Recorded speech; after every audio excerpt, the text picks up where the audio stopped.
लखनऊ में नितिन नवीन के स्वागत में मुस्लिम महिलाओं की बड़ी भागीदारी। राजस्थान से प्रधानमंत्री मोदी का काम बोलता है वाला संदेश, 2 तस्वीरें लेकिन मकसद एक। बीजेपी अब सिर्फ अपने पारंपरिक वोट बैंक पर नहीं बल्कि नए सामाजिक समीकरण और विकास की राजनीति के सहारे 2027 की चुनावी जमीन तैयार करने में जुट गई है। यूपी में इलेक्शन अभी भले ही थोड़ा दूर हो, लेकिन बीजेपी ने अपनी पॉलिसी को जमीन पर उतार दिया है और साथ में उसमें धार भी दे दिया है। काम के जरिए बता दिया है कि डबल इंजन की सरकार है और भाषण के जरिए ये बता दिया कि उत्तर प्रदेश कितना बदला है। अब इन सब के बाद से कहा जा रहा है कि अखिलेश यादव के सिर में दर्द हो गया है, लेकिन आप इतना समझिए कि बीजेपी ने अपना एजेंडा तो सेट कर दिया। मैं मानता हूं कि आज उत्तर प्रदेश की धरती, लखनऊ की इस पवित्र भूमि को मैं नमन करता हूं। भगवान प्रभु श्री राम का भूमि, और हम कह सकते हैं भोले बाबा काशी विश्वनाथ का नगरी, मथुरा की नगरी, कृष्ण भगवान की नगरी, उस नगरी को नमन करता हूं और अपने सभे अटल बिहारी वाजपेयी जी को भी याद करता हूं, जिनका ये क्षेत्र है। जिस प्रकार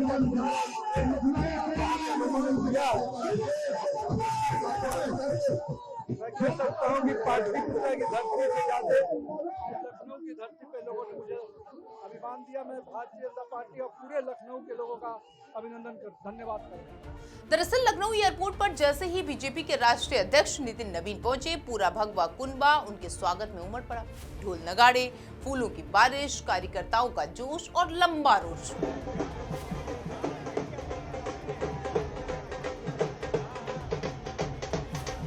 हर तस्वीर यही संदेश दे रही थी कि बीजेपी 2027 की तैयारी में पूरी ताकत झोंक चुकी है। स्वागत के जरिए पार्टी ने अपने कार्यकर्ताओं के साथ साथ विपक्ष को भी ये संदेश दे दिया कि संगठन पूरी तरह सक्रिय है और चुनावी मशीनरी को फिर से धार दी जा रही है। उत्तर प्रदेश की धरती पर कदम रखते ही नितिन नवीन ने अपने संबोधन की शुरुआत धार्मिक और सांस्कृतिक प्रतीकों से की। उन्होंने कहा, मैं प्रभु श्री राम की धरती, भगवान श्री कृष्ण की धरती और बाबा विश्वनाथ की धरती पर भारत रत्न अटल बिहारी वाजपेयी की कर्मभूमि को नमन करता हूँ। ये सिर्फ एक औपचारिक संबोधन नहीं बल्कि बीजेपी के उस वैचारिक एजेंडे का संदेश था जो आने वाले चुनाव में पार्टी की सबसे ज्यादा राजनीतिक ताकत बनने वाला है। राम, राष्ट्रवाद और विकास, यही बीजेपी की चुनावी नैरेटिव बनने जा रहा है। नितिन नवीन ने मन से साफ कहा कि कार्यकर्ताओं का उत्साह बता रहा है कि 2027 में एक बार फिर उत्तर प्रदेश में कमल खिलेगा। यानी बीजेपी ने अभी से जीत का दावा भी कर दिया, लेकिन इस दावे के पीछे सिर्फ आत्मविश्वास नहीं बल्कि लोकसभा चुनाव के बाद हुई लंबी समीक्षा भी है। ये सब जानते हैं कि उत्तर प्रदेश में दरअसल बीजेपी के लिए सिर्फ एक राज्य नहीं है बल्कि देश की सत्ता का सबसे बड़ा राजनीतिक दरवाजा है। 80 लोकसभा सीटें, 403 विधानसभा सीटें और देश की सबसे बड़ी आबादी वाला प्रदेश। 2017 में बीजेपी ने प्रचंड बहुमत हासिल किया। 2022 में लगातार दूसरी बार सरकार बनाकर 37 साल का रिकॉर्ड तोड़ा। लेकिन 2024 की लोकसभा चुनाव में तस्वीर बदल गई।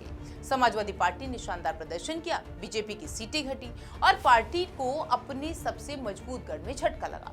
यही वजह है कि अब 2027 की तैयारी किसी चुनावी कार्यक्रम की तरह नहीं बल्कि प्रतिष्ठा की लड़ाई हो गई है। लोकसभा चुनाव के बाद बीजेपी ने अंदरूनी समीक्षा कराई, संगठन के अलग अलग स्तरों से फीडबैक लिया, बूथ अध्यक्षों से लेकर सांसदों तक रिपोर्ट मांगी गई। समीक्षा में कई बड़ी बातें सामने आई। सरकार और संगठन के बीच समन्वय की कमी, कार्यकर्ताओं की नाराजगी, बूथ स्तर पर कमजोरी और सक्रियता, स्थानीय नेताओं के बीच में गुटबाजी, कुछ क्षेत्रों में जनता से संवाद की कमी और कई जगह लाभार्थियों तक पार्टी का संदेश ठीक से नहीं पहुंचा। अब राष्ट्रीय अध्यक्ष का पूरा फोकस इन्हीं कमियों पर है। अपने 2 दिवसीय दौरे में नितिन नवीन सिर्फ नेताओं की नहीं बल्कि संगठन की समीक्षा की।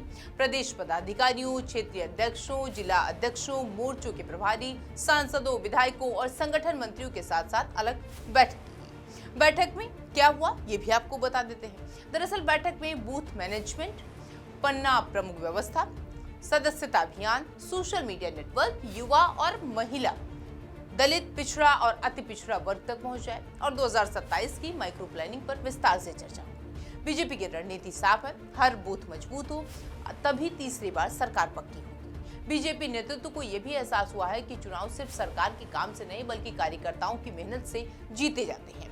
इसीलिए राष्ट्रीय अध्यक्ष बार बार संगठन को मजबूत करने पर जोर दे रहे हैं। बीजेपी का लक्ष्य है कि प्रदेश के 1.5 लाख से ज्यादा बूथों पर संगठन को दोबारा सक्रिय किया जाए हर बूथ पर कार्यकर्ता नियमित रूप से जनता के बीच में जाएं, सरकारी योजनाओं के लाभार्थियों से संपर्क करें और विपक्ष के आरोपों का जवाब जमीन पर ही दें। 2027 की रणनीति से बीजेपी सिर्फ संगठन पर नहीं बल्कि मुद्दों पर भी पूरी तरीके से तैयार है। उन मुद्दों की अगर बात करें तो एक तरफ राम मंदिर का मुद्दा, काशी विश्वनाथ धाम, महाकुंभ, मथुरा वृंदावन का विकास और एक्सप्रेस वे, डिफेंस कॉरिडोर, निवेश, रोजगार, कानून व्यवस्था और महिलाओं की सुरक्षा जैसे मुद्दे होंगे।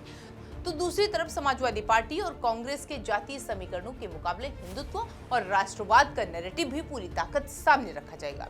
बीजेपी की कोशिश होगी कि पिछड़े, दलित, युवा, महिला और लाभार्थी वर्ग का समर्थन फिर से मजबूती के साथ अपने पक्ष में किया जाए। राजनीतिक जानकारों का मानना है कि नितिन नवीन का यह दौरा सिर्फ औपचारिक संगठनात्मक कार्यक्रम नहीं है, बल्कि 2027 के लिए बीजेपी के चुनावी रोडमैप का पहला पड़ाव है।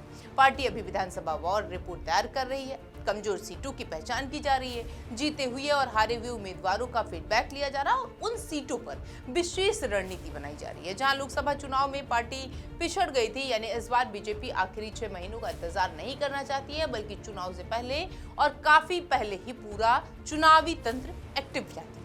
लखनऊ से नितिन नवीन ने साफ संदेश दे दिया है कि बीजेपी अब 2027 के मिशन में पूरी तरह उत्तर प्रदेश में उतर चुकी है। सिर्फ लक्ष्य सत्ता बचाना नहीं है, बल्कि तीसरी बार उत्तर प्रदेश में सरकार बनाकर नया राजनीतिक इतिहास रचना है। लेकिन राह आसान नहीं होगी, क्योंकि एक तरफ लोकसभा चुनाव में उत्साहित विपक्ष है तो दूसरी तरफ बीजेपी के सामने अपने संगठन को पहले से ज्यादा मजबूत बनाने की चुनौती है।